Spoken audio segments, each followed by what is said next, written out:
साथियों नमस्कार। मैं हूं टॉनी कटोच और आप है इस वक्त कटोच स्टडी चैनल पर। साथियों, यूट्यूब वीडियो के माध्यम से मैं आप सभी के बीच गणित विषय से संबंधित महत्वपूर्ण जो टॉपिक है उन सभी टॉपिक पर बात करने वाला हूं और आप सभी को सिखाने वाला हूं बेसिक मैथ्स। जो छोटी छोटी अक्सर हम गलतियां करते हैं उन सभी गलतियों को ना दोहराते हुए हम सीखने वाले हैं कि उन गलतियों को हम किस तरह से इम्प्रूव करके अपने परिणाम को बेहतर बना सकते हैं, उन गलतियों को सुधार करके किस तरीके से हम अपने परिणाम को क्या है अच्छे अंजाम पर पहुंचा सकते हैं। और सिखाने की कोशिश करूंगा आप सभी को कि किस तरीके से हम एक प्रश्न को समझते हुए उसका क्या है आंसर देते हैं। अक्सर गलतियां हमसे यही होती रहती है विद्यार्थी जीवन में कि हम प्रश्न को ही नहीं समझ पाते हैं और आपको सिखाने की कोशिश करूंगा कि आखिर प्रश्न जो पूछा गया है उसका हल हमें किस तरह तरह से करना है, उसे उसका उत्तर हमें किस तरह से देना है। तो साथियों, गणित में जो महत्वपूर्ण विषय रहने वाले हैं वो सभी रहने वाले हैं सरलीकरण, जिसमें सिंप्लीफिकेशन और संख्या पत्ती, number system, HCF, LCM, ratio and proportion, अनुपात और समानुपात, एवरेज औसत, परसेंटेज प्रतिशत, सिंपल इंटरेस्ट, कंपाउंड इंटरेस्ट, साधारण और चक्रवृद्धि ब्याज रहने वाला है। मेंसुरेशन रहने वाला है जिसमें आपको 2D और 3D जो आइटम्स होती है उन सभी के बारे में बताया जाएगा। जितनी भी आकृतियां होती है, त्रिभुज हो गया, चतुर्भुज, बहुभुज और जितने भी घन घनाभ, बेलन, शंकु आदि के आधार पर प्रश्न पूछे जाते हैं और किस तरीके से उनके फॉर्मूला बनते हैं, फॉर्मूला का फॉर्मेशन किस तरीके से होता है और किस बेस पर हम उन्हें हल करते हैं, वो सभी चीज़ें आपको सिखाने की कोशिश करूँगा।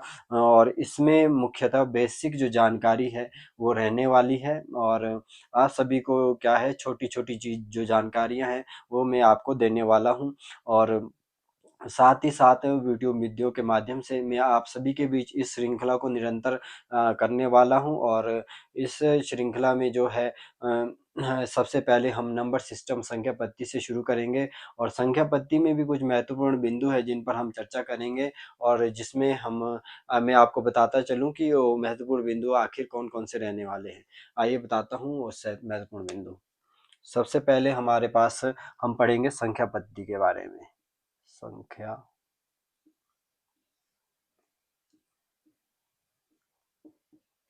पद्धति,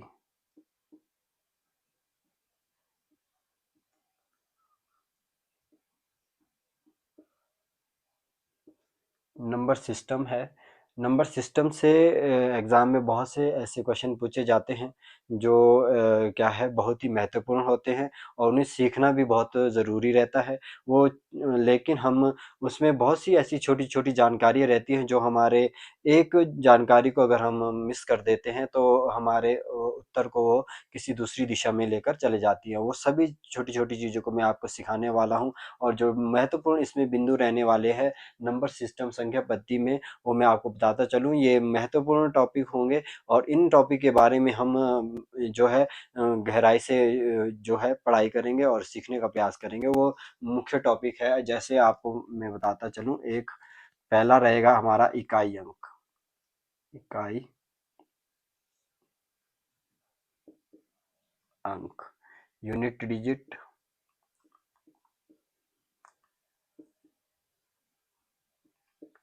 यूनिट डिजिट। उसके बाद हम पढ़ेंगे इसमें विभाजकता के नियम के बारे में।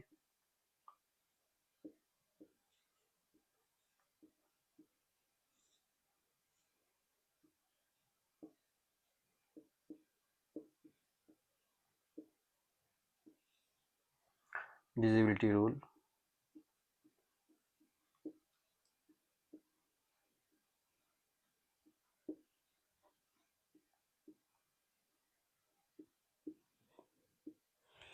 उसके बाद हम पढ़ेंगे शेषफल प्रमेय के बारे में।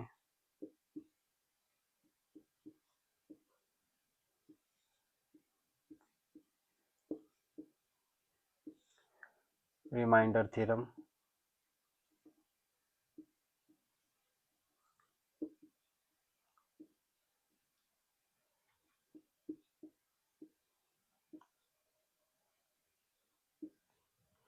Remainder theorem.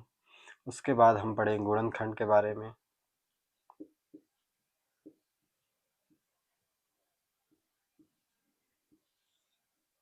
Factor.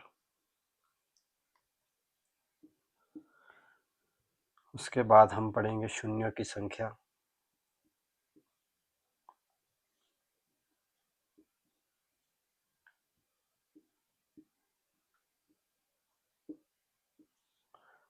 Numbers of zero.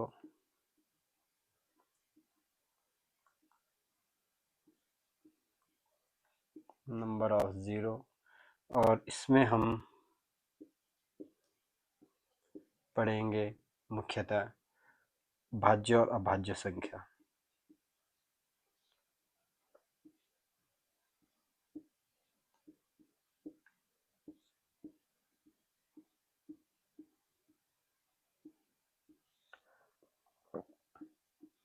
Prime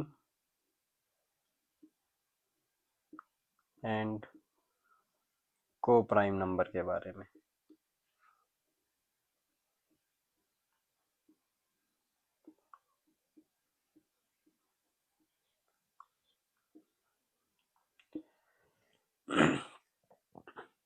संख्या पद्धति में साथियों, ये वो महत्वपूर्ण विषय है जिनसे प्रश्न बनते हैं, प्रश्न पूछे जाते हैं हमारे कॉम्पिटिटिव एग्ज़ाम में या किसी स्कूल के एग्ज़ाम में। बहुत से महत्वपूर्ण ऐसे क्वेश्चन बनते हैं जो इन टॉपिक से पूछे जाते हैं। तो इन टॉपिक में मैं आपको बेसिक्स से लेकर एडवांस लेवल तक सारी जानकारी देने की कोशिश करूंगा और सिखाने की कोशिश करूंगा आपको किस तरीके से हम इनको हल करते हैं। मुख्यतः जो हमारा रहेगा वो हमारा इकाई अंक और विभाजकता के नियम पर जोर रहेगा, क्योंकि इससे बहुत बार और बहुत अधिक प्रश्न पूछे जाते हैं। बाकी इनको भी पूछा जाता है, लेकिन इनकी संख्या कम है इन दोनों के अनुरूप। तो इसीलिए हम मुख्यतः इन चीज़ों पर ज़्यादा ध्यान देंगे, इनको थोड़ा सा हम कम करेंगे। और आज जिस विषय पर हम बात करने वाले हैं, जिस विषय को लेकर हम आज चर्चा करने वाले हैं, वो हमारा सबसे पहला रहने वाला है इकाई अंक यूनिट डिजिट के बारे में। यूनिट डिजिट के बारे में जो भी प्रश्न पूछे जाते हैं उन सभी प्रश्नों को हम हल करने की कोशिश करेंगे, सीखने का प्रयास करेंगे किस तरीके से क्या है इसमें प्रश्न पूछे जाते हैं। और इसमें हमें समय लगने वाला है, सप्ताह भर लगने वाला है। तो इस वीडियो में आप बने रहिएगा और यूट्यूब चैनल के साथ जुड़े रहिएगा, तो ताकि आपको निरंतर सीखने को कुछ नई-नई चीज़ें मिलती रहे और जो त्रुटियाँ अक्सर हमसे विद्यार्थी जीवन में हुई थी, उन त्रुटियों को सुधारने का यहाँ पर एक अच्छा अवसर है। उन त्रुटियों को सुधारने की कोशिश करेंगे और सीखने का प्रयास करेंगे। तो साथियों, आप सभी के बीच आज जो मैं सबसे पहले विषय आपको बता रहा हूँ, इकाई अंक पढ़ने वाले हैं। तो आइए इकाई के अंक पे के आधार पर किस तरीके से प्रश्न पूछे जाते हैं और क्या-क्या इसमें पूछा जाता है, आज हम उससे उससे संबंधित कुछ महत्वपूर्ण बिंदुओं पर बात करेंगे।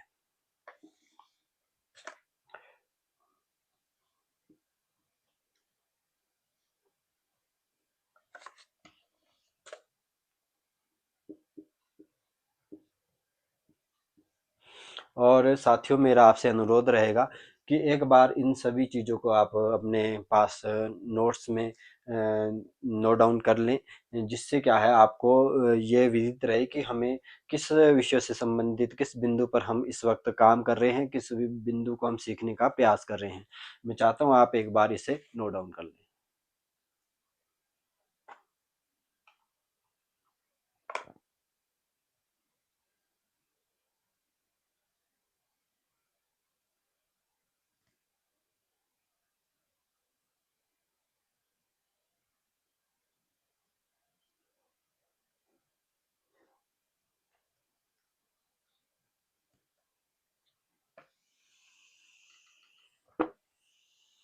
साथियों, हम आज बात करने वाले हैं इकाई अंक के बारे में। इकाई अंक के आधार पर कौन कौन से प्रश्न पूछे जाते हैं, यूनिट डिजिट।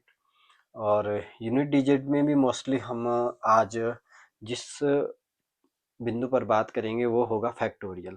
फैक्टोरियल एक्चुअल में है क्या चीज़ है और किस आधार पर इसमें प्रश्न पूछे जाते हैं, वो सीखने का प्रयास करेंगे।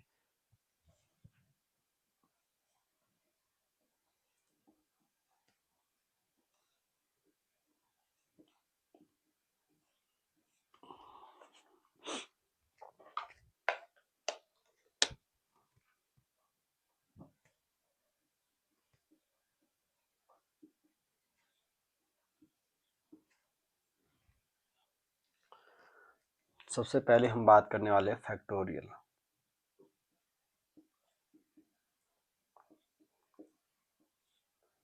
ये हमारा आज का महत्वपूर्ण बिंदु रहने वाला है। और साथियों, फैक्टोरियल अगर मैं बताता चलूँ आपको, तो फैक्टोरियल वो विधि है जिसमें दी गई संख्या से घटते हुए क्रम में निरंतर हम एक तक जब उन सबको आपस में गुणा करते हैं, गुणा करने के बाद जो हमारे पास वैल्यू निकल कर आती है, उस वैल्यू को उस संख्या का क्या है, फैक्टोरियल माना जाता है। मैं आपको बताता हुआ चलूँ और एक बार मैं आपको बता दूं कि किस तरीके से फैक्टोरियल को लिखा जाता है। हमारे पास कुछ महत्वपूर्ण फैक्टोरियल हैं जिनकी जानकारी मैं आप सभी की दे रहा हूँ। 0 फैक्टोरियल का जो मान होता है वो 1 रहता है, और 1 फैक्टोरियल जो होता है उसका मान भी 1 रहता है। और साथ ही साथ साथियों, में एक बात और आपको और बताता चलूँ कि जो फैक्टोरियल होता है उसका जो चिन्ह होता है वो कुछ इस तरीके से रहता है, या फिर कुछ इस तरीके से रहता है। मान लीजिए आपके पास अगर संख्या 5 दी है और 5 संख्या के पीछे कुछ इस तरह का चिन्ह, या फिर 5 संख्या के पीछे कुछ इस प्रकार का चिन्ह अगर आपको देखने को मिलता है, तो उसमें फैक्टोरियल की बात की गई। केवल 5 संख्या नहीं बल्कि उसका फैक्टोरियल पूछा गया है, और फैक्टोरियल है क्या वो मैं आपको अभी बताता जा रहा हूँ। जो हमारे पास 2 फैक्टोरियल है उसकी वैल्यू 2 रहती है। 3 फैक्टोरियल जो है उसकी वैल्यू हमारे पास 6 रहती है। 4 जो फैक्टोरियल है उसकी वैल्यू हमारे पास 24 है साथियों। और जो 5 फैक्टोरियल है उसकी वैल्यू हमारे पास 120 है। एक फैक्टोरियल की वैल्यू 1, 2 की फैक्टोरियल 2, 3 फैक्टोरियल 6, 4 की 24 और 5 की 120। ऐसा आखिर क्यों हुआ है, इनकी वैल्यू ये इतनी क्यों है? तो साथियों, जैसे मैं आपको पहले भी बता चुका हूँ, फैक्टोरियल जो दी गई संख्या से 1 तक निरंतर घटते हुए क्रम में जब हम इनको आपस में गुणा करते हैं, गुणा करने के बाद जो वैल्यू हमारे पास आती है वो उस संख्या का फैक्टोरियल माना जाता है। जैसे कि आप 1 ले लीजिए, एक संख्या है, एक अगर फैक्टोरियल, एक संख्या का फैक्टोरियल अगर पूछा गया है, तो मैं आपको बताया कि घटते हुए क्रम में निरंतर 1 तक गुणा करने की जो विधि है वो फैक्टोरियल है। यानी कि 1 में जब हम 1 गुणा करेंगे तो हमारे पास 1 आंसर आएगा। वैसे ही 2 है, 2 का फैक्टोरियल मान कितना होगा? हम 2 गुणा 1 बराबर है 2। क्यों? क्योंकि 2 के बाद जब हम घटते हुए क्रम में आ जाएंगे तो 2 के बाद 1 आता है। जैसे 5 है, 4, 5 के बाद 4, 4 के बाद 3, 3 के बाद 2, 2 के बाद 1 घटता क्रम है। वैसे ही 2 के बाद 1 घटते हुए क्रम में है, तो 2 एकम 2 होता है। वैसे ही 3 फैक्टोरियल की अगर वैल्यू निकालनी चाहे तो हम करते हैं 3 गुणा 2 गुणा 1। क्योंकि हम पहले भी आपको ये बात बता चुका हूँ कि घटते हुए क्रम में क्या है, दी गई संख्या से हम 1 तक जाते हैं और उन सबको आपस में गुणा करते हैं। गुणा करने के बाद जो वैल्यू हमारे पास आती है वो उस संख्या का क्या है, फैक्टोरियल माना जाता है। तो देखिए साथियों, 3 दूनी 6, 6 गुणा 1 6।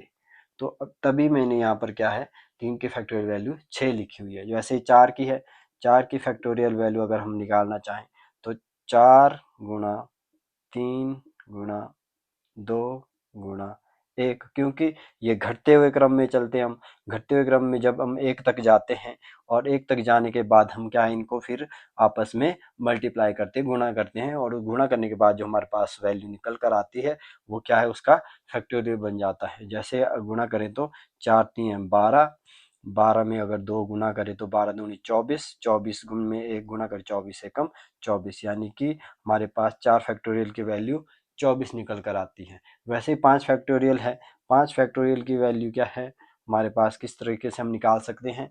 मैंने बताया था, घटते हुए क्रम में हमें 1 तक जाना है और 1 तक जाने के बाद क्या है, उन सबको आपस में गुणा करके जो हमारे पास वैल्यू निकल कर आएगी वही क्या है, फैक्टोरियल माना जाएगा, फैक्टोरियल वैल्यू उसकी मानी जाएगी। 5 गुणा 4 गुणा 3 गुणा 2 गुणा 1। अब इनको आपस में गुणा करते हैं। 5 में 4 को गुणा किया, 5 चौके 20, 20 में 3 को गुणा किया, 20 3 60, 60 में 2 को गुणा किया, 60 दूनी 120, 120 में 1 को गुणा किया, 120 एकम 120। 120, 120। तो कुछ इस तरीके से फैक्टोरियल वैल्यू निकाली जाती है और आप सभी को आइडिया हो चुका होगा और आपको समझ आ चुका होगा कि फैक्टोरियल एक्चुअल में है क्या चीज़ है और फैक्टोरियल वैल्यू हम किस तरीके से फाइंड आउट कर सकते हैं, निकाल सकते हैं। तो ये है कुछ महत्वपूर्ण। और इसके बाद 6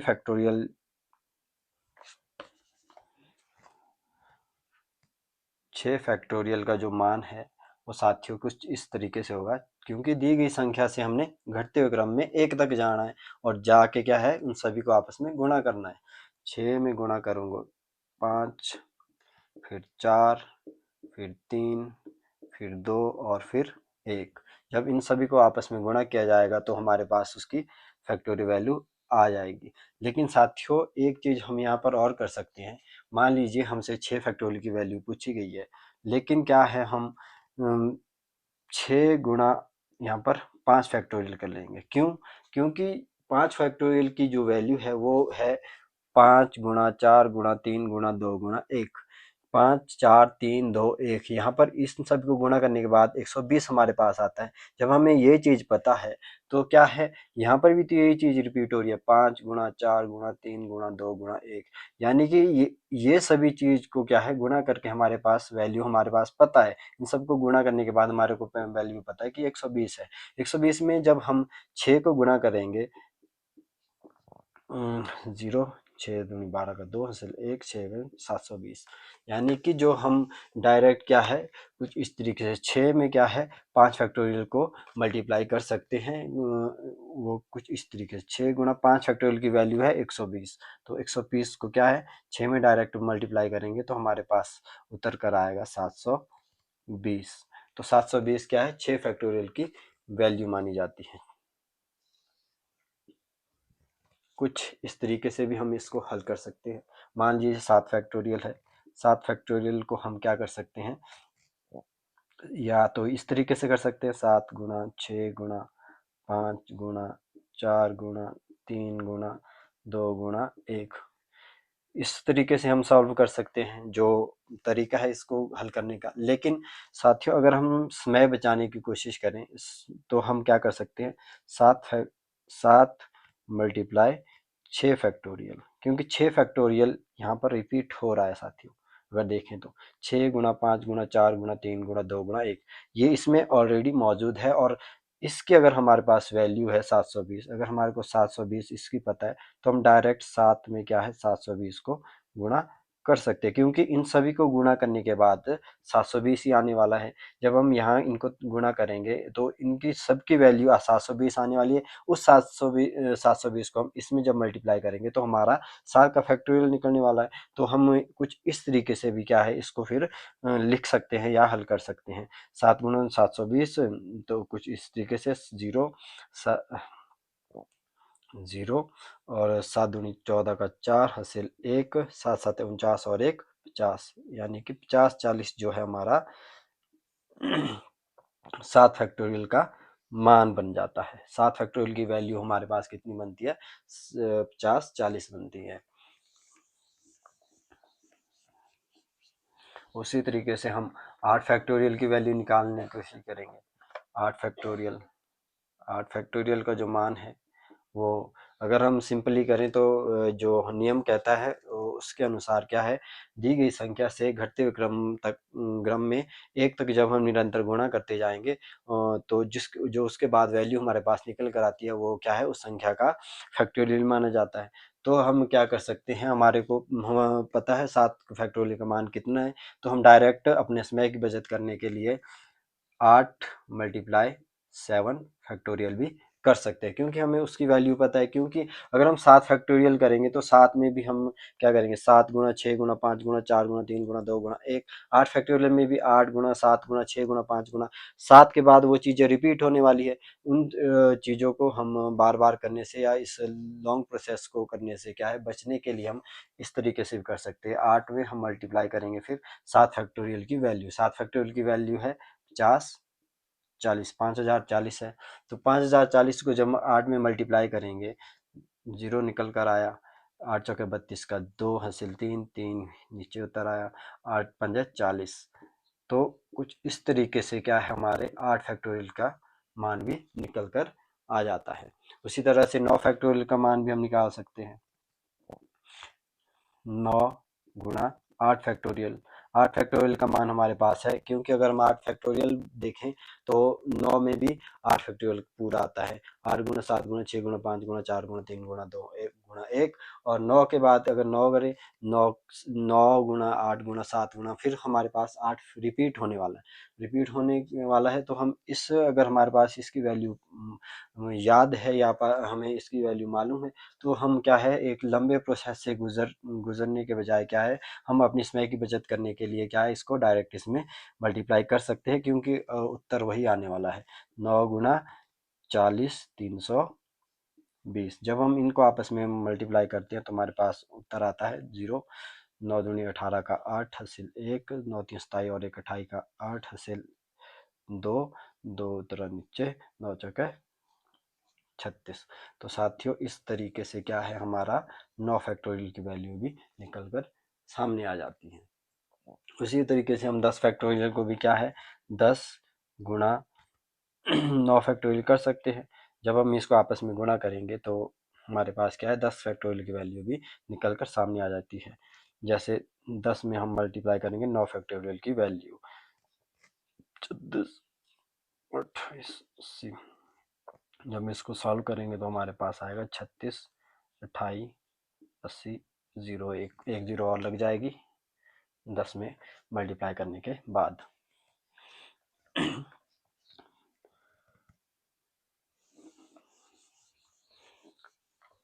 ये थी साथियों आपको फैक्टोरियल है क्या चीज़, फैक्टोरियल किस तरीके से निकाला जाता है, और फैक्टोरियल वैल्यू क्या रहती है किसी संख्या की। अब बात करते हैं कि किन महत्वपूर्ण प्रश्नों को क्या है यहाँ से पूछा जाता है, और उसके पीछे क्या लॉजिक है, वो क्यों पूछे जाते हैं इकाई अंक में।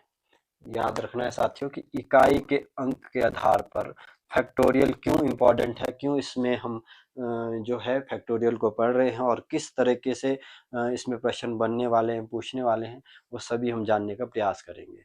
आपसे मान लीजिए आपसे पूछा गया 2 जमा 3, 2 और 3 पेंसिल का टोटल हमारे पास कितनी पेंसिल होगी, 5। अगर हमारे पास किसी विद्यार्थी के पास, एक विद्यार्थी के पास 2 है, किसी दूसरे विद्यार्थी के पास 3 है, तो जब सभी पेंसिलों को इकट्ठा किया गया तो मालूम हमें पता चला कि हमारे पास टोटल कितनी है, 5 पेंसिलें हैं। लेकिन फैक्टोरियल में साथियों अगर मान लीजिए दिया गया है 2 फैक्टोरियल जमा 3 फैक्टोरियल, तो हम इसमें कभी भी 2 फैक्टोरियल, किसी विद्यार्थी के पास 2 फैक्टोरियल वैल्यू है, किसी विद्यार्थी के पास 3 फैक्टोरियल वैल्यू है, जब इनको हम जमा करेंगे तो 5 फैक्टोरियल वैल्यू अगर हम इसका मान लगाएंगे तो साथियों ये हमारा आंसर गलत हो जाता है। क्यों? क्योंकि इनकी वैल्यू क्या है, अलग अलग रहती है। 2 फैक्टोरियल की वैल्यू अलग है, 3 फैक्टोरियल की वैल्यू अलग है, और 5 फैक्टोरियल की वैल्यू अलग है। मान लीजिए मैं आपको एक सिंपल सी बात बताता हूँ। 2 फैक्टोरियल का जो मान रहता है वो कैसे निकालते हैं हम, 2 गुणा 1, क्योंकि घटते हुए क्रम में 1 तक जाते हैं। दी गई संख्या 2 है, 2 से जब हम घटते हुए क्रम में आए तो 2 में से माइनस जब 1 किया तो 1 आया, लास्ट संख्या भी 1 थी, तो 2 में 1 गुणा करके हमारे पास क्या है, आया मान 2। 3 फैक्टोरियल की वैल्यू कितनी है हमारे पास, 3 गुणा 2 गुणा 1। इसी तरीके से हम फैक्टोरियल निकालते हैं किसी संख्या का, तो जब हम इनको आपस में गुणा कर 3 दूनी 6, 6 कम 6, यानी कि हमारे पास आया 6। और साथियों जब हम 2 जमा 6 करेंगे, यानी कि 2 फैक्टोरियल की वैल्यू जब 2 है, 3 फैक्टोरियल की वैल्यू जब 6 है, जब इनको आपस में जमा करेंगे तो हमारे पास इसका मान आएगा 8।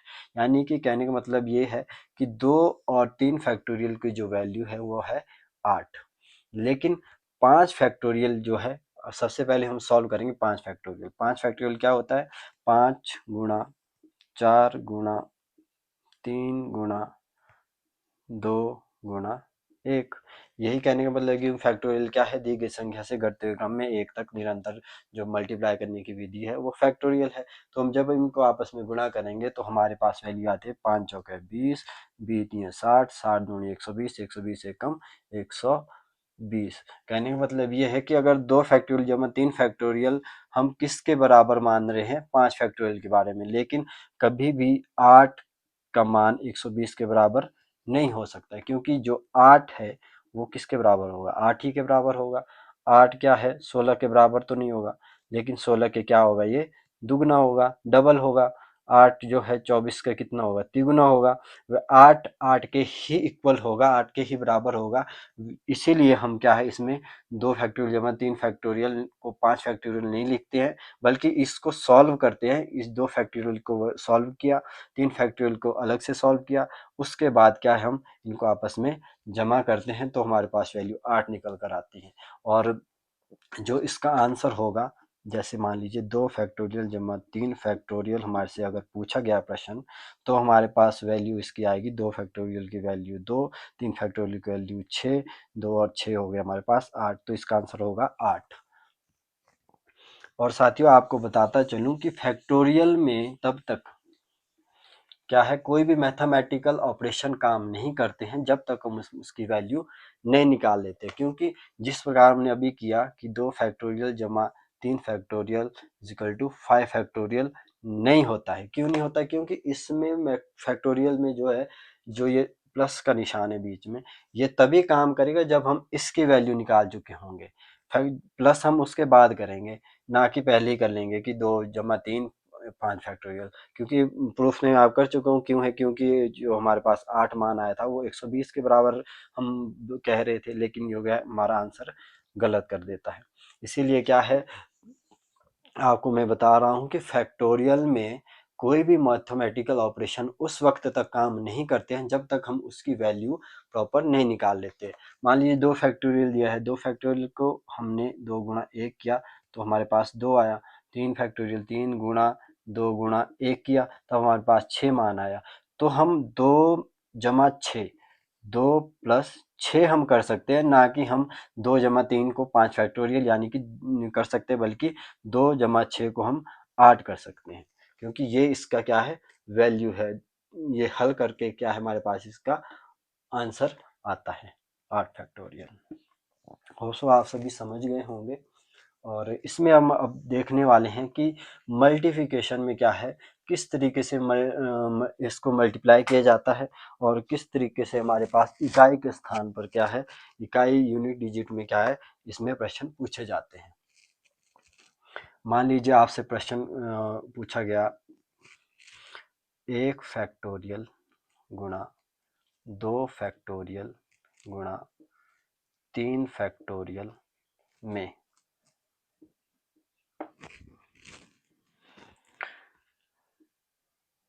इकाई अंक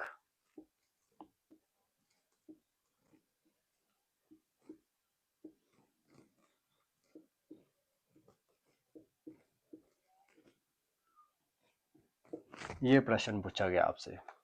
आपसे पूछा गया 1 factorial multiply 2 factorial multiply 3 factorial में जो है इकाई अंक यूनिट डिजिट पूछा गया कि इकाई अंक क्या होगा, ज्ञात कीजिए।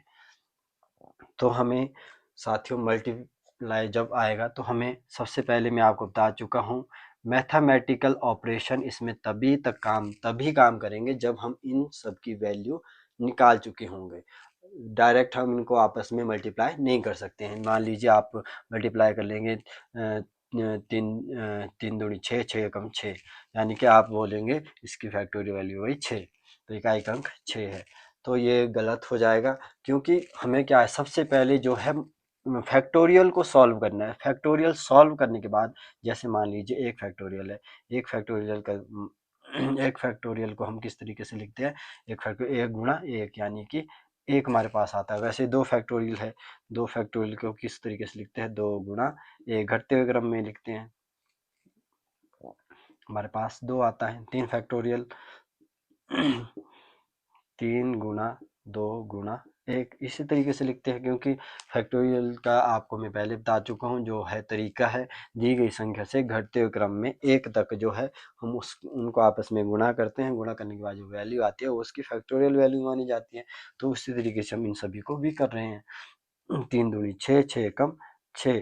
तो हमारे पास हल करने के बाद जब हमने इन तीनों को हल किया, जब इन तीनों को क्या है फैक्टोरियल, क्योंकि एक नहीं है ये, एक की फैक्टोरियल वैल्यू पूछी गई, दो नहीं है खाली, दो की फैक्टोरियल वैल्यू पूछी गई, तीन नहीं है, तीन की फैक्टोरियल वैल्यू पूछी गई। जब हमने सॉल्व किया तो हमें पता चला कि एक का मान एक है, दो फैक्टोरियल का मान भी दो है, तीन फैक्टोरियल की वैल्यू क्या है 6 हमारे पास आती है। उसके बाद हम क्या करेंगे, इसमें 1 गुणा 2 गुणा 6 कर देंगे, 1 गुणा 2 गुणा 6 इन तीनों को उसके बाद करेंगे, क्योंकि मैं आपको पहले ही बता चुका हूँ फैक्टोरियल में तब तक कोई भी मैथमेटिकल ऑपरेशन काम नहीं करते हैं जब तक कि क्या हम उसका मान नहीं निकाल लेते। जब तक हम उसकी वैल्यू नहीं निकाल लेंगे तब तक हम इनमें, जैसे मान लीजिए चिन्ह बीच में दिया गया है मल्टीप्लाई का, तब तक हम मल्टीप्लाई नहीं कर सकते हैं, जब तक हम इसको गुणा नहीं कर सकते हैं, जब तक हम इसकी वैल्यू ना निकाल लें। जब वैल्यू हमने निकाल ली तो आसानी से इसको गुणा किया जा सकता है। तो 6 दूनी 12, 12 एकम 12, यानी कि हमारे पास आंसर आता है 12। और पूछा क्या गया है, 1 फैक्टोरियल गुणा 2 फैक्टोरियल गुणा 3 फैक्टोरियल में इकाई अंक ज्ञात कीजिए। तो साथियों आपको जैसे विदित है, इकाई हमारा सबसे पहले जो राइट से लेफ्ट की ओर जो शुरू होता है वो इकाई का अंक होता है। तो हमारे पास इसका आंसर आ जाएगा 2, यानी कि हमें आंसर बताना है 2, क्योंकि इकाई के स्थान पर हमारे पास 2 आया। ये दहाई है, क्योंकि भारतीय संख्या पद्धति के अनुसार क्या है, हमारे पास सबसे पहले शुरू होता है इकाई, फिर दहाई, फिर सैकड़ा, हजार, 10,000, लाख, 10 लाख, करोड़, 10 करोड़, अरब। कुछ इस तरीके से भारतीय संख्या पद्धति क्या है हमारे पास क्या है मौजूद है। और हम क्या है इसमें इकाई, दहाई, सैकड़ा, कुछ इस तरीके से क्या है राइट से क्या है लेफ्ट की ओर आते हैं, सॉरी लेफ्ट से क्या है राइट की ओर आते हैं।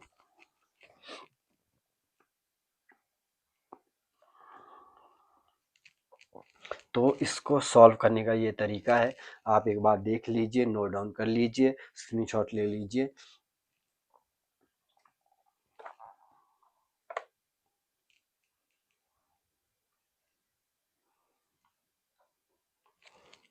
तो साथियों एक और प्रश्न करते हैं। मान लीजिए आपसे पूछा गया 1 factorial multiply 2 factorial multiply 3 factorial multiply 4 factorial, 1 factorial 2 factorial 3 factorial और 4 फैक्टोरियल में इकाई अंक ज्ञात कीजिए। तो हमें सॉल्व करना है, पहले इन फैक्टोरियल की वैल्यू निकालनी है, फैक्टोरियल की वैल्यू निकालने के बाद उनको आपस में मल्टीप्लाई करना है, मल्टीप्लाई करने के बाद जो हमारे पास वैल्यू आती है उस वैल्यू को क्या है हमने फिर इसमें इकाई का अंक देखना है और उस इकाई के अंक के आधार पर हमें क्या इसका आंसर देना है।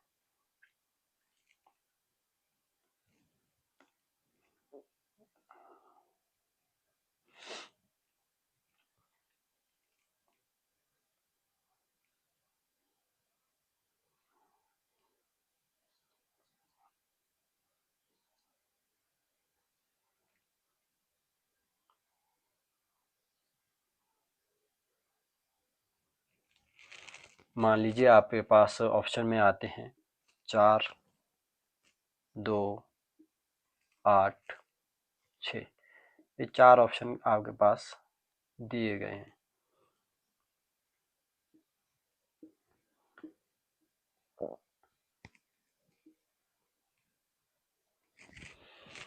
एक फैक्टोरियल 2 फैक्टोरियल गुणा 3 फैक्टोरियल गुणा 4 फैक्टोरियल में इकाई का अंक ज्ञात कीजिए, और ये आपके ऑप्शन रहने वाले हैं ए, बी, सी और डी।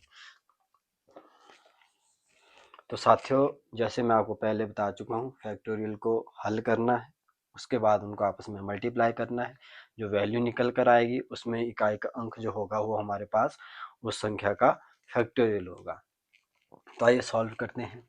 एक फैक्टोरियल की वैल्यू 1 गुणा 1 यानी कि 1, 2 फैक्टोरियल की वैल्यू 2 गुणा 1 यानी कि 2 एकम 2। 3 फैक्टोरियल 3 गुणा 2 गुणा 1, 3 दूनी 6, 6 कम 6। वैसे ही 4 फैक्टोरियल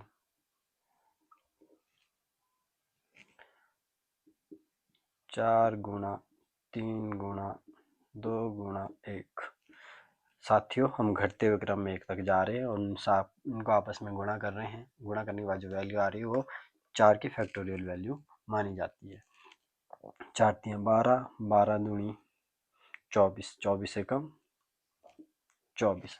हमारे पास वैल्यू निकल कर आई है 1, 2, 6 और 24 और पूछा गया है 1 फैक्टोरियल गुणा 2 फैक्टोरियल गुणा 3 फैक्टोरियल गुणा 4 फैक्टोरियल में इकाई अंक ज्ञात कीजिए।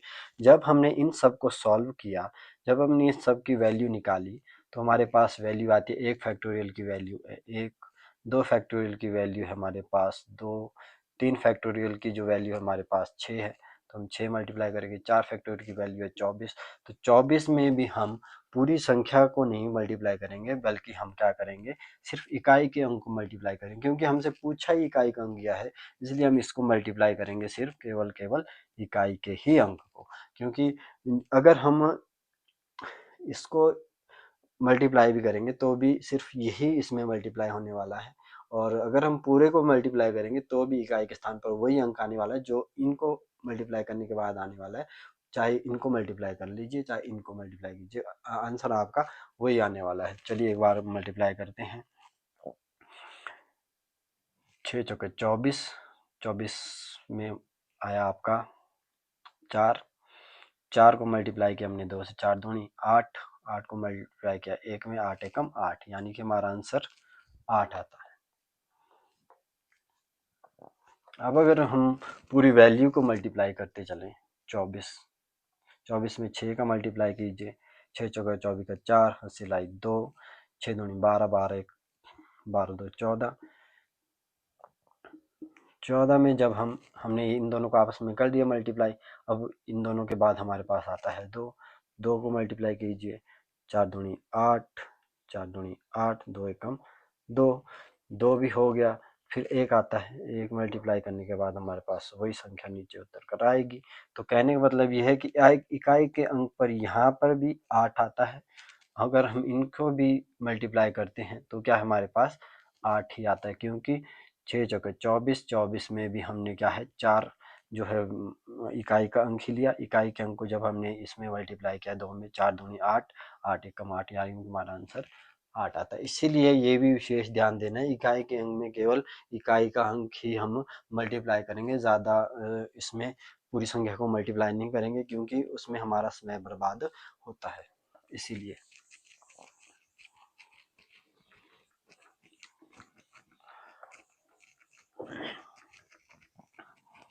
और साथियों, मैं आपको बताता चलूँ, एक चीज़ आप अपनी मेमोरी में क्या है हमेशा के लिए याद कर दीजिए कि 1 फैक्टोरियल गुणा 2 फैक्टोरियल गुणा 3 फैक्टोरियल जमा 4 फैक्टोरियल अगर आपसे पूछा जाता है तो उसमें हमेशा इकाई का अंक क्या है 8 ही आने वाला है। इसको अपनी लॉन्ग टर्म मेमोरी में आप भेज सकते हैं, क्योंकि जब 5 फैक्टोरियल आएगा तो उसके बाद चीज़ें चेंज होगी, वो क्यों चेंज होगी, किस आधार पर चेंज होगी, वो आपको मैं बताने वाला हूँ।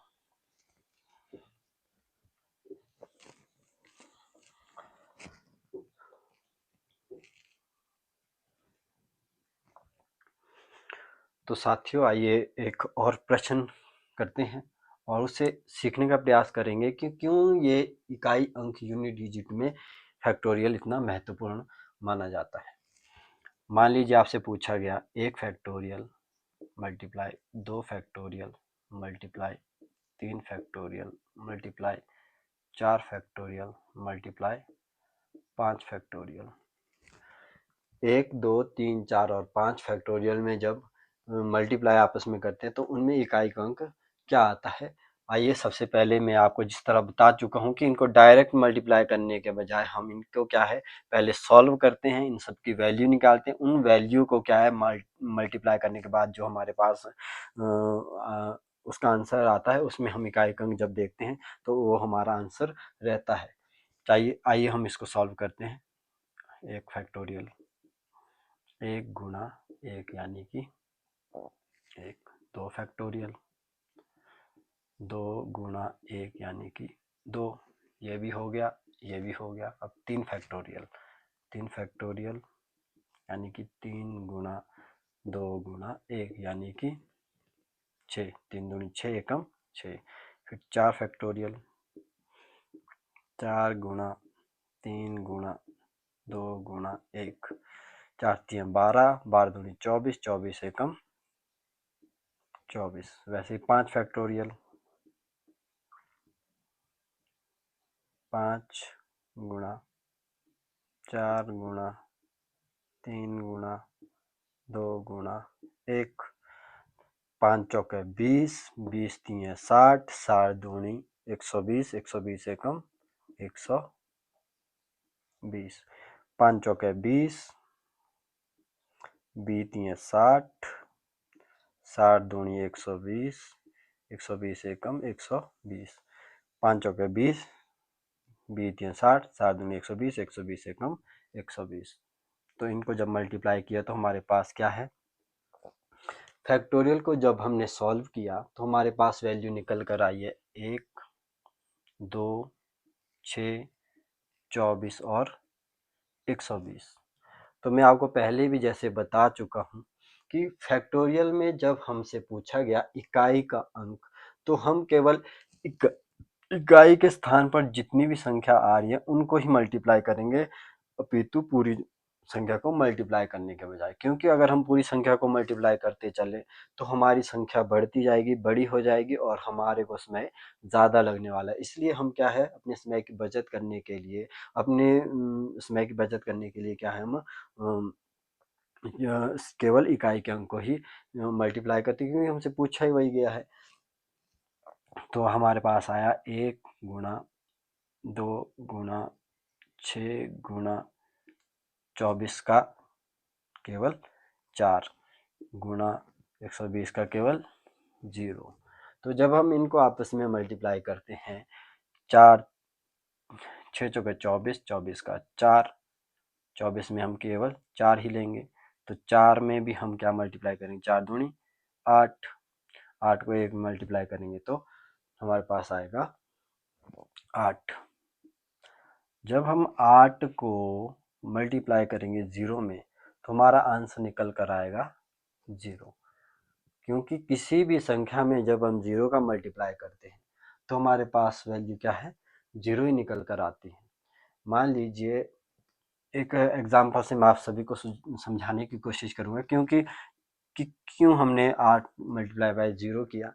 क्योंकि मान लीजिए आपसे पूछा गया 270 मल्टीप्लाई बाय 13, ये आपसे सिंपल जो हम मल्टीप्लाई करते हैं आप सभी भी करते होंगे और इजीली आप करते होंगे। जब हम 3 को 0 में मल्टीप्लाई करते हैं तो हम यहाँ पर 3 वैल्यू नहीं लिखते हैं, बल्कि हम यहाँ क्या लिखते हैं, 0।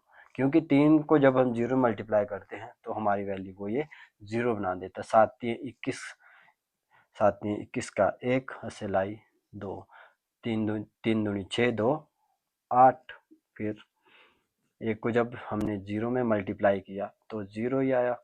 7 एकम 7, 2 एकम 2, 0 1, 7 14 15 का 5 हसल 1, 35 और 10 हमारे पास 270 गुणा जब हम 13 में करते हैं तो हमारे पास आंसर आता है 3510। तो साथियों इसीलिए क्या है, हम क्योंकि इसमें भी क्या है, 0 उतर कर आता है। 3 में जब हमने 0 को मल्टीप्लाई किया तो हमने क्या है, यहाँ पर वैल्यू 0 ही कर दी। कि उसी तरह से कोई भी संख्या हो, 1 2 3 4, कोई भी संख्या अगर दी हो और उसको मल्टीप्लाई अगर हम 0 में कर रहे हैं तो हमारा आंसर 0 ही रहने वाला है। ये यहाँ पर महत्वपूर्ण बिंदु है। इसीलिए क्या है, जब 5 संख्या 1 2 3 4 और 5, 1 multiply 2 factorial multiply 3 factorial multiply 4 factorial multiply 5 factorial multiply, जब हम इन सबको सॉल्व करते हैं तो हमारा आंसर क्या है, 0 आता है।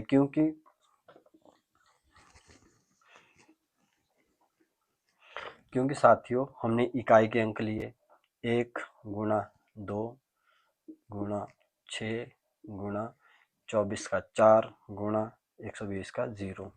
जब हम इनको आपस में मल्टीप्लाई करते हैं तो 6 दूनी 12, 12 चौके 48, 48 का 8, 8 को जब हमने 0 में मल्टीप्लाई किया, 8 गुणा 0 जब किया तो उसने क्या है 8 की वैल्यू वो 0 कर दिया, तो हमारा आंसर क्या हो जाएगा 0 हो जाएगा। ये एक महत्वपूर्ण बिंदु है, इस चीज़ को हमेशा ध्यान रखेंगे कि जैसे ही 5 फैक्टोरियल हमारे पास वैल्यू आती है तो क्या है हमारी वैल्यू को जितना चाहे हम उसको सॉल्व करें या ना करें, लेकिन इकाई के अंक के स्थान पर हमेशा 0 आएगा। 5 के बाद 6 फैक्टोरियल, 7 फैक्टोरियल, 8 फैक्टोरियल, 9 फैक्टोरियल, कुछ भी पूछा जाए उसमें इकाई के अंक पर क्या है हमारे पास 0 ही आएगा। अब कैसे वो मैं आपको बताता हूँ। मान लीजिए हमने पहले भी पढ़ा 0 फैक्टोरियल का मान 1, 1 फैक्टोरियल का मान 1, 2 फैक्टोरियल का मान 2, 3 फैक्टोरियल का मान 6, 4 फैक्टोरियल का मान 24, 5 फैक्टोरियल का मान 120। जैसे ही हमने 5 फैक्टोरियल दिया, इकाई के स्थान पर हमारा 0 आ गया, क्योंकि 5 गुणा 4 गुणा 3 गुणा 2 गुणा 1, 5 चौके 20, 20 60, 60 दूनी 120, 120 एकम 120, 120 में इकाई के स्थान पर क्या है 0 वैल्यू आ गई है। तो 0 वैल्यू जो है 5 के बाद जैसे ही संख्या में 5 हमारा ऐड हो गया, तो जब 6 फैक्टोरियल की बात की जाए तो 6 फैक्टोरियल में भी क्या है हमारे पास 6 गुणा 5 गुणा 4 गुणा 3 गुणा 2 गुणा 1, यानी कि यहाँ पर भी संख्या 5 आ गई है। यहाँ पर भी 5 की एंट्री हो चुकी है।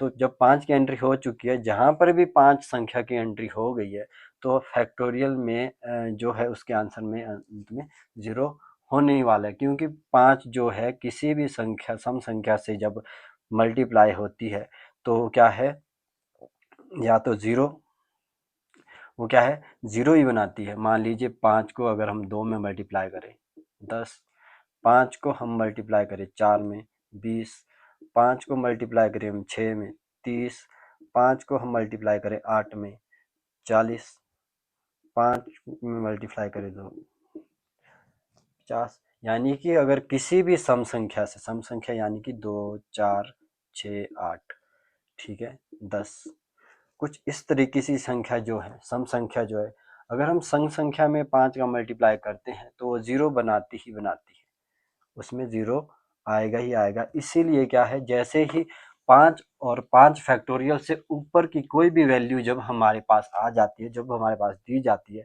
तो हमने बिना उसे सॉल्व किए ही क्या है हम उसका आंसर 0 कर सकते हैं। अगर हमारे से पूछा गया 1 फैक्टोरियल गुणा 2 फैक्टोरियल गुणा 3 फैक्टोरियल गुणा 4 फैक्टोरियल गुणा 5 फैक्टोरियल में इकाई का अंक ज्ञात कीजिए, तो आपने जैसे ही 5 फैक्टोरियल देखा तो 5 फैक्टोरियल को जब हम सॉल्व करेंगे तो 5 गुणा 4 गुणा 3 गुणा 2 गुणा 1 करेंगे। और जैसे मैं आपको बता चुका हूँ कि 5 किसी भी संख्या से जब मल्टीप्लाई होती है तो वो क्या है 0 हमेशा बनाती है। तो जैसे 5 है उसके साथ सम संख्या 4 होगी ही होगी, तो 5 में जब 4 का भी मल्टीप्लाई करेंगे तो 20 मल्टीप्लाई करके 20 आएगा, 20 को जब 3 से मल्टीप्लाई करेगा 20 3 60 होगा, 60 को जब मल्टीप्लाई 2 करेंगे तो 120 होगा, यानी कि 0 बनने ही बनने वाला है। उसी तरीके से 6 में देख लीजिए, 6 फैक्टोरियल में क्या है 6 गुणा 5 गुणा 4 गुणा 3 गुणा 2 गुणा 1 है, 6 5 है 30, 30 चौके 4 3 12 120, 120 multiply by 3 bar 3 36, 360, 360 multiply by 2 यानी कि 720। तो 6 फैक्टोरियल में भी जब हम मल्टीप्लाई करेंगे, 6 फैक्टोरियल को जब हम सॉल्व करेंगे तो जब हम उसमें 5 आने वाला है तो निश्चित ही उसमें क्या है 0 भी एंड में आने वाला है, क्योंकि 5 जो है 4 के साथ मल्टीप्लाई होगा, मल्टीप्लाई करने के बाद क्या है वो 0 उस संख्या में बनाने ही वाला है। वैसे 7 फैक्टोरियल ले लीजिए, 7 गुणा 6 गुणा 5 गुणा 4 गुणा 3 गुणा 2 गुणा 1, ये फैक्टोरियल हम फैक्टोरियल की वैल्यू निकालेंगे। जब हम इनको आपस में गुणा करेंगे तो हमारे पास आंसर आएगा 50 40। तो यहाँ पर भी आप देख सकते हैं इकाई के स्थान पर 0 आ रहा है। वैसे 8 फैक्टोरियल है, 8 फैक्टोरियल को हम 8 गुणा 7 फैक्टोरियल लिख सकते हैं, और जब हम इनको आपस में मल्टीप्लाई करते हैं तो 7 फैक्टोरियल की वैल्यू 50 40 है। जब हम इनको मल्टीप्लाई करते हैं तो 0 तो आना निश्चित ही है, यानी 0 आया। 8 चौके 32 का 2 हासिल 3 3 उतरा नीचे, 8 5 40, यानी कि 8 फैक्टोरियल की वैल्यू 40 320 है, और उसमें भी क्या है, इकाई के अंक पे 0 है। 9 फैक्टोरियल ले लीजिए, 9 फैक्टोरियल में भी क्या है, 9 गुणा 8 फैक्टोरियल हम कर सकते हैं। 9 गुणा 8 फैक्टोरियल जब हम करते हैं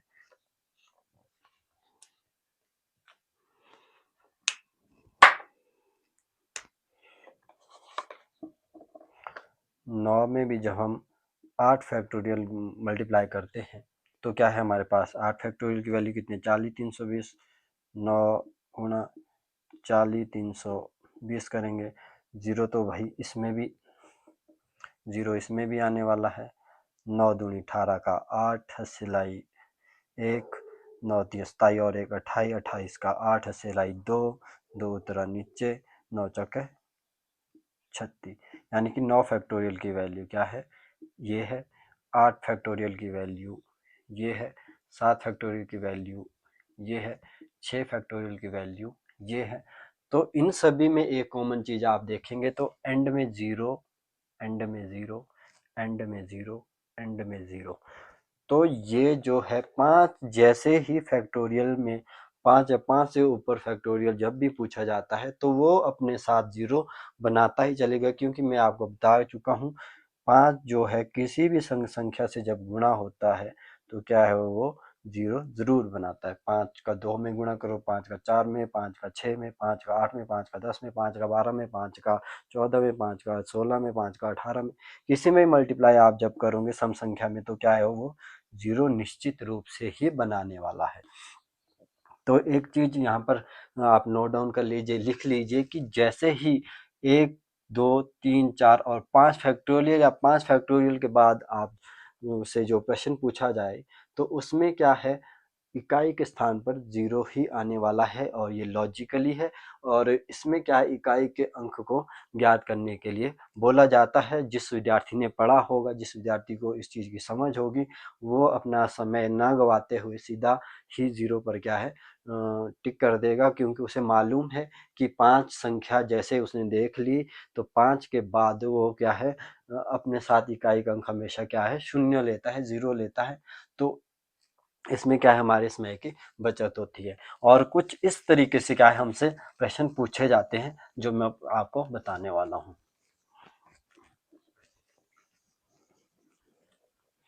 प्रश्न कुछ इस तरीके से पूछा जाएगा, 1 फैक्टोरियल गुणा 2 फैक्टोरियल गुणा 3 फैक्टोरियल गुणा dash dash dash dash dash 98 factorial, 1 गुणा 2 गुणा 3 गुणा 4 5 6 7 8 9 10 ऐसे करते हुए 98 फैक्टोरियल तक। 98 फैक्टोरियल में इकाई का अंक ज्ञात कीजिए। जैसे ही मैं आपको बता चुका हूँ, ऑप्शन होंगे आपके पास 1 2 4 और 0। ये 4 आपके पास ऑप्शन दिए जाएंगे, 1 2 4 और 0। तो 1 गुणा 2 गुणा 3 गुणा 1 फैक्टोरियल गुणा 2 फैक्टोरियल गुणा 3 फैक्टोरियल गुणा 4 फैक्टोरियल 5 फैक्टोरियल 6 फैक्टोरियल 7 फैक्टोरियल, इस तरीके से करते हुए 98 फैक्टोरियल तक आपको पूछा गया है। अगर आप इन सबको सॉल्व करने चलेंगे तो आपको निश्चित ही बहुत ज़्यादा समय लगने वाला है, लेकिन लॉजिकली अगर आपने पढ़ा होगा, आपको ध्यान होगा, तो क्या है, आप इसका जो है आंसर आप कुछ सेकंडों में दे सकते हैं। क्योंकि मैं आपको पहले ही बता चुका हूँ, जैसे ही 5 फैक्टोरियल आता है या 5 फैक्टोरियल के बाद की कोई भी वैल्यू आती है तो वो अपने साथ क्या है, 0 ले लेता है। और मल्टीप्लाई में कभी भी कोई मान लीजिए इन सभी को क्या है, 4 फैक्टोरियल तक हमारे पास क्या है, फैक्टोरियल वैल्यू इकाई के अंक आता था 1, इकाई अंक 1 आता था। एक को 8 को जब हम सॉरी इकाई अंक 8 आता था। 8 को जब हम 0 में मल्टीप्लाई करेंगे, वो चाहे फिर 5 फैक्टोरियल में होगा, 6 में भी 0 होगा, 7 में भी 0 होगा, 8 में भी 0, सभी में 0 होगा। तो हम 0 से मल्टीप्लाई करेंगे, 8 को जब 0 में मल्टीप्लाई करेंगे तो वो उसकी वैल्यू को 0 बना देता है। तो हमारा लॉजिकली ये आंसर क्वेश्चन जो है कुछ सेकंडों में क्या है सॉल्व हो जाता है, और हम बता देते हैं कि भाई इसमें क्या है, फैक्टोरियल वैल्यू में क्या है, इकाई अंक क्या है, 0 होगा। बिना सॉल्व किए इस को हम बहुत ही जल्दी क्या है इसका आंसर कर सकते हैं। इस तरीके से कुछ इसमें प्रश्न पूछे जाते हैं। 1 गुणा 1 फैक्टोरियल गुणा 2 फैक्टोरियल गुणा 3 फैक्टोरियल गुणा 4 फैक्टोरियल 5 फैक्टोरियल करते हुए 98 फैक्टोरियल तो पूछा गया। 98 क्या, यहाँ पे आपको मान लीजिए 504 फैक्टोरियल पूछा जाए, आपको पूछा जाए 210 फैक्टोरियल, आपको पूछा जाए 1000 फैक्टोरियल, आपको पूछा जाए 2000 फैक्टोरियल, तो उन सभी में जब इकाई के स्थान पर 0 आने वाला है तो 0 को आप किसी भी चीज में मल्टीप्लाई करोगे तो उसकी वैल्यू को वो 0 कर देता है, और आपका आंसर बिना क्या है समय गवाते हुए 0 रहने वाला है। साथियों, ये था बहुत ही महत्वपूर्ण तथ्य, इसे आप नोट डाउन कर लीजिएगा कि 5 फैक्टोरियल जैसे ही हमारे पास देखने को मिलेगा उसके बाद जो है उसकी वैल्यू को हम 0 कर देते हैं।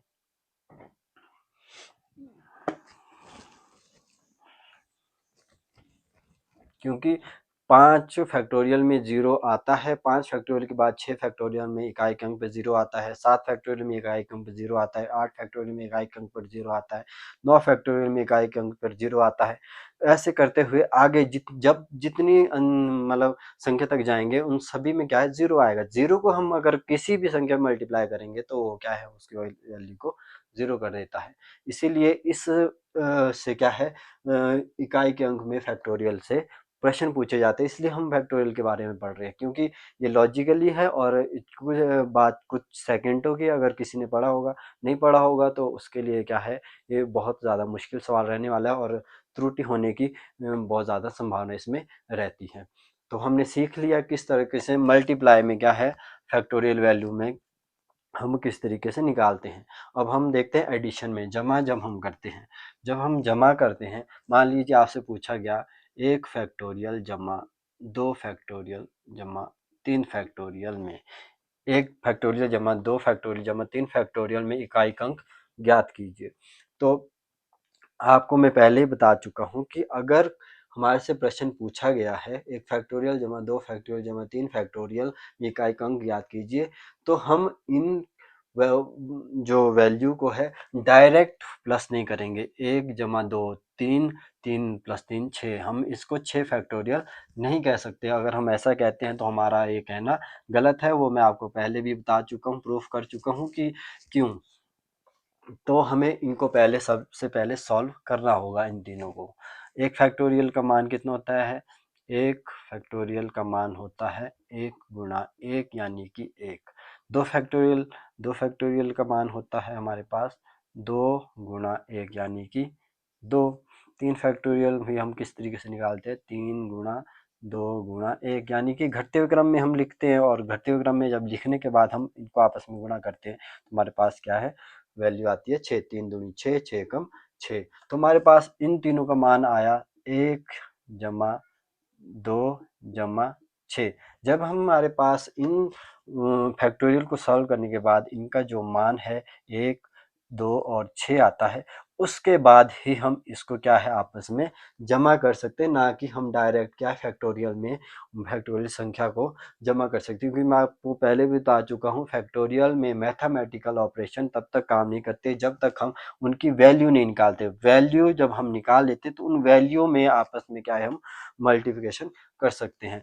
तो 1 फैक्टोरियल जमा 2 फैक्टोरियल जमा 3 फैक्टोरियल में इकाई का अंक ज्ञात कीजिए।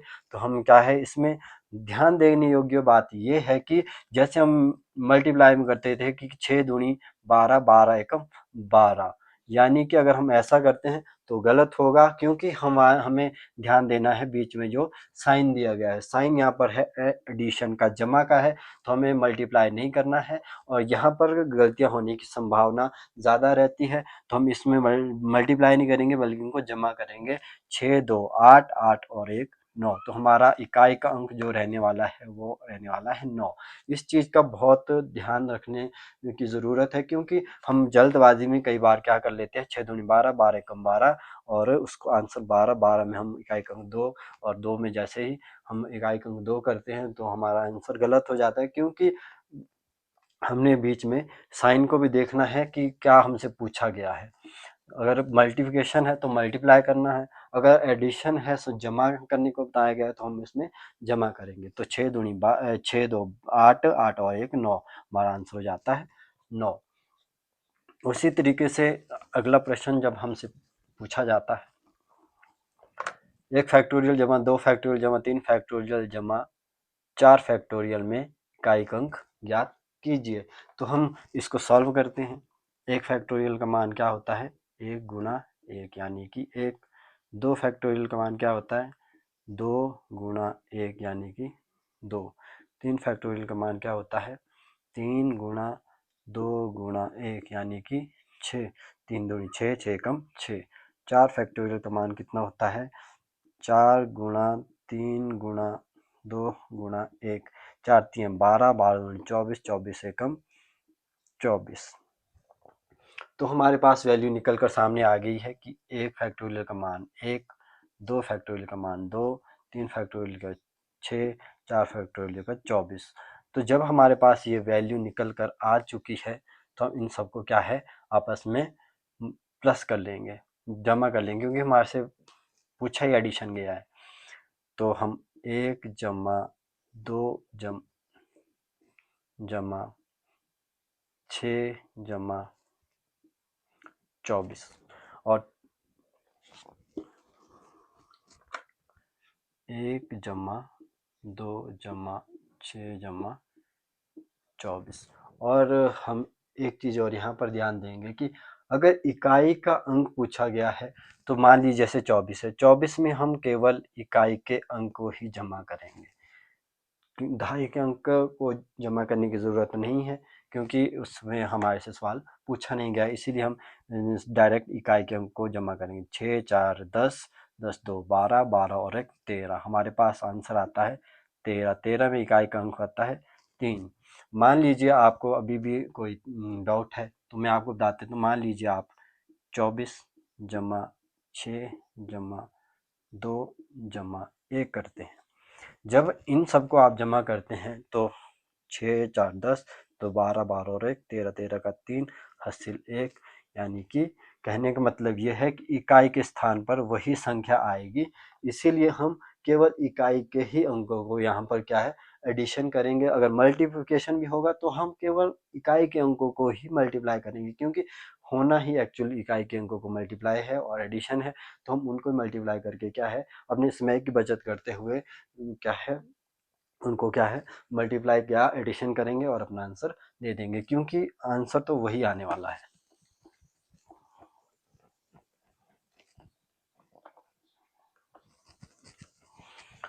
मान लीजिए साथियों, आपसे फिर प्रश्न पूछा गया, 1 फैक्टोरियल जमा 2 फैक्टोरियल जमा 3 फैक्टोरियल जमा 4 फैक्टोरियल जमा 5 फैक्टोरियल में 1 फैक्टोरियल जमा 2 फैक्टोरियल जमा 3 फैक्टोरियल जमा 4 फैक्टोरियल जमा 5 फैक्टोरियल में इकाई अंक ज्ञात कीजिए।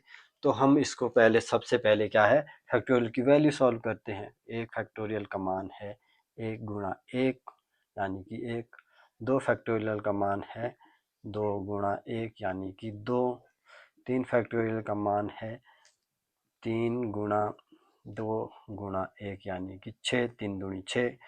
4 फैक्टोरियल का मान है 4 गुणा 3 गुणा 2 गुणा 1, 4 3 12, 12 दूनी 24, 24 एकम 24। 5 फैक्टोरियल का मान है हमारे पास 5 गुणा 4 गुणा 3 गुणा 2 गुणा 1 यानी कि 5 चौके 20, 20 3 60, 60 दूनी 120, 120 एकम 120।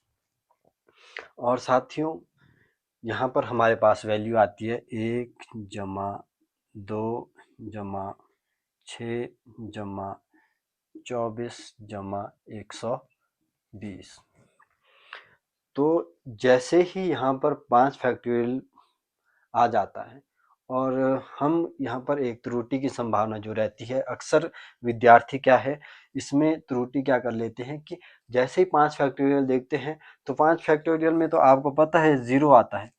0 जैसे ही आता है तो क्या है, यहाँ पर आपके पास ऑप्शन ये भी होंगे 1, 2, 3 और 0, ये मान लीजिए 4 ऑप्शन होंगे।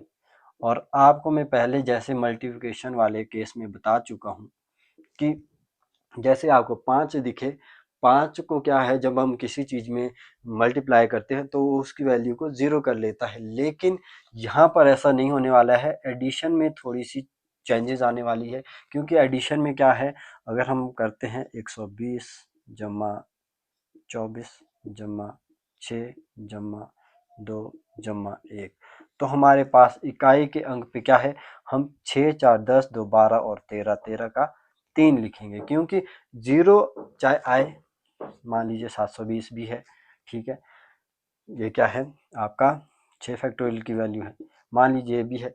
तो 0 जब इसमें आ रहा है लेकिन एडिशन है, मल्टीप्लिकेशन नहीं है, यहाँ पर एडिशन है।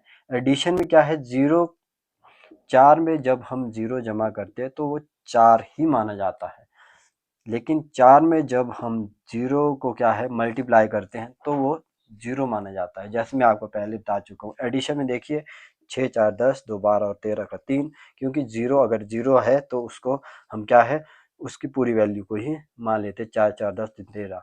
लेकिन अगर हमारे पास मान लीजिए 70 गुना 13 है, तो 3 में जब हम 3 को जब हम 0 में मल्टीप्लाई करते हैं तो 0 मान लेते हैं। कहने का मतलब ये है, यहाँ पर जो ध्यान देने योग्य बात ये है कि इन केस मान लीजिए केस आया आपका मल्टीप्लिकेशन का 8 मल्टीप्लाई बाय 0, तो हमारे पास वैल्यू होगी 0। अगर होगा 8 प्लस एडिशन 0, तो हमारे पास होगी वैल्यू 8, क्योंकि एडिशन में वैल्यू क्या है वही रहने वाली है, मल्टीप्लिकेशन में क्या है वैल्यू 0 होने वाली है। इस चीज़ का ध्यान रखेंगे और इसे नोट डाउन कर लीजिए, क्योंकि यहीं पर क्या है गलती होने की संभावना आ जाती है। क्योंकि हम कई बार क्या देखते हैं कि जैसे मान लीजिए ये देख लिया और सीधा 5 देख लिया, 5 जैसे ही हमने देख लिया कि हमारे दिमाग में क्या ये चीज़ याद आई कि 5 फैक्टोरियल में तो 0 होता है, 0 जैसे ही होता है हम क्या है सीधा ही बिना सोचे समझे 0 कर देते हैं। लेकिन हमें ध्यान ये देना है कि हमारे पास जो साइन बीच में दिया गया है वो साइन कौन सा है। साइन अगर आपके पास क्या है मल्टीप्लिकेशन का दिया गया है, मान लीजिए गुणा का दिया गया है, तो आप आंसर करेंगे 0, क्योंकि 5 फैक्टोरियल में 0 होता है और 5 0 में किसी भी संख्या को गुणा करते हैं तो हमारा आंसर क्या है 0 रहता है। लेकिन अगर एडिशन है तो हमारा आंसर 3 रहने वाला है, क्योंकि इससे पहले जितनी भी ये 4 है वैल्यू, उन सभी को एडिशन करके क्या है हमारे पास सॉल्व करके क्या हमारे पास 13 आता है, 13 में इकाई का अंक 3 आता है। तो इस चीज को आप अपनी लॉन्ग टर्म मेमोरी में याद रख लीजिए कि 1 फैक्टोरियल 2 फैक्टोरियल 3 फैक्टोरियल जमा 4 फैक्टोरियल जब हम करते हैं तो उसमें इकाई का अंक 3 आता है। उसके बाद प्रश्न 5, 6, 7, 8, 9, 10 करके कितने तक भी पूछा जाए उसमें क्या इकाई का अंक हमेशा 3 रहने वाला है। होप सो आप सभी इस बात को समझ गए होंगे कि मैं क्या कहना चाह रहा हूँ और क्या आपको समझाने की कोशिश कर रहा हूँ। एक और एग्जांपल ले लेते हैं। मान लीजिए आपसे प्रश्न पूछा गया 1 फैक्टोरियल जमा 2 फैक्टोरियल जमा 3 फैक्टोरियल जमा 4 फैक्टोरियल जमा 5 फैक्टोरियल, ऐसे करते हुए क्या है आपको 98 फैक्टोरियल तक पूछा गया। 1 फैक्टोरियल जमा 2 फैक्टोरियल जमा 3 फैक्टोरियल, एक मिनट में दोबारा लिख लेते हैं। 1 फैक्टोरियल जमा 2 फैक्टोरियल जमा 3 फैक्टोरियल जमा 4 फैक्टोरियल जमा 5 फैक्टोरियल जमा dash dash dash dash 98 factorial में 1 factorial 2 factorial 3 factorial 4 factorial 5 factorial 6 factorial 7, 8, 9 करते हुए यहाँ 98 फैक्टोरियल तक में इकाई का अंक ज्ञात कीजिए। तो आप जैसे 5 फैक्टोरियल में क्या है हम इकाई का अंक देते थे मल्टीप्लिकेशन में 0, क्योंकि 5 फैक्टोरियल से पहले क्या है 4, 3, 2 और 1 है, और उन सबको मल्टीप्लाई करते हैं जब तब तो हमारे पास क्या आता है 8 आ रहा था। 8 को जब हम 5 का जो फैक्टोरियल वैल्यू है 120 है, 120 में जो 0 है, जब हम 8 को 0 में मल्टीप्लाई करते तो हमारा आंसर 0 हो जाता था। लेकिन इसी तरह से क्या है, यहाँ पर भी 5 जैसे ही हमारे पास आता है, 5 के बाद 6, 7, 8 जैसे भी आता है, क्योंकि उनमें सभी में एंड इकाई के अंक में 0 आने वाला है, तो सभी का मल्टीप्लिकेशन और एडिशन 0 में होने वाला है। लेकिन क्या है, हमें ध्यान ये देना है कि इससे पहले जो है जितनी संख्या है, 1 फैक्टोरियल, 2 फैक्टोरियल, 3 फैक्टोरियल और 4 फैक्टोरियल, इन सभी में इकाई का अंक हमारे पास 3 आता है। और 3 को जब हम किसी भी संख्या में क्या है, 3 में हम जब 0 का एडिशन करते हैं तो हमारे पास संख्या 3 ही आती है। मान लीजिए 5 फैक्टोरियल में इकाई के स्थान पर 0 आता है, 6 फैक्टोरियल उसमें इकाई के स्थान पर 0 आता है, 7 फैक्टोरियल में इकाई के स्थान पर 0 आता है। मान लीजिए 5 का फैक्टोरियल 120 है, आपको बता चुका हूँ। 6 का 720 है, 7 का 50 40 है, 8 का हमारा 40 320 है। तो ये है 5 फैक्टोरियल, यह 6 फैक्टोरियल, यह 7 फैक्टोरियल, यह है 8 फैक्टोरियल। इन सभी में क्या है, एंड में क्या है, इकाई के अंक में क्या है, 0 है। जब इन इकाई के अंक को क्या है, 3 के साथ जब हम जमा करेंगे, जमा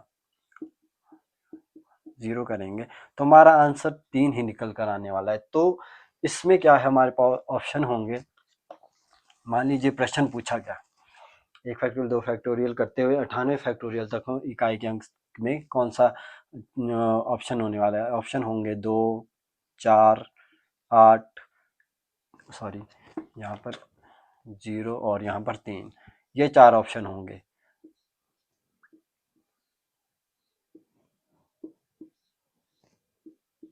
ये 4 ऑप्शन होंगे, 2 ऑप्शन होगा, 4 0 होगा, 3 होगा।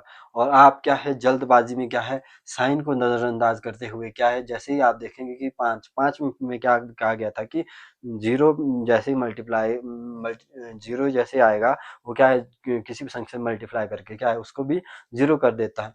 तो हम क्या है जल्दबाजी में क्या है उसका आंसर 0 कर देंगे। लेकिन यहाँ ध्यान देना है कि ये मल्टीप्लाई वाला केस नहीं है, ये गुणा करने वाला केस नहीं, ये हमारा जमा करने वाला केस है, एडिशन वाला केस है। इसीलिए हम यहाँ पर क्या है, इकाई के अंक को 0 नहीं बल्कि हम 3 करेंगे, क्योंकि इससे पहले जो है ये 4 फैक्टोरियल है, इसमें हमारा इकाई का अंक 3 आता है। इसीलिए हम क्या है इसमें आंसर 3 करेंगे। 3 का कितने भी 0 में हम जमा करेंगे तो हमारा आंसर 3 ही वाला है, 3 ही होने वाला है। 3 में हम जितने मर्जी 0 जोड़ लें, वो हमारे पास 3 ही वैल्यू उसकी रहने वाली है।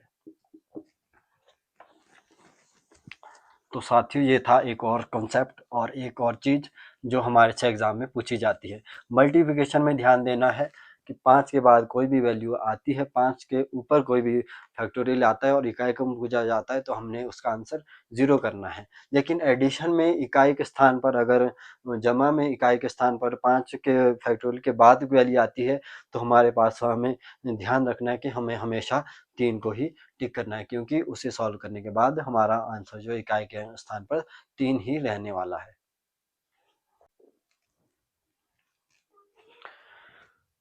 तो साथियों, ये थी हमारी आज की पहली क्लास संख्या पद्धति के आधार पर, और इसमें हमने सीखने का प्रयास किया फैक्टोरियल, फैक्टोरियल की वैल्यू हम किस तरह से निकालते हैं, फैक्टोरियल एक्चुअल में है क्या चीज़ है, और किस तरीके से गुणा मल्टीप्लिकेशन फैक्टोरियल में किया जाता है, और उससे संबंधित कुछ महत्वपूर्ण बिंदुओं को जानने का प्रयास किया। और साथ ही साथ हमने प्रयास किया एडिशन जो है फैक्टोरियल में किस तरीके से किया जाता है, और मैथमेटिकल ऑपरेशन कब फैक्टोरियल में काम करते हैं, ये भी जानने की कोशिश की।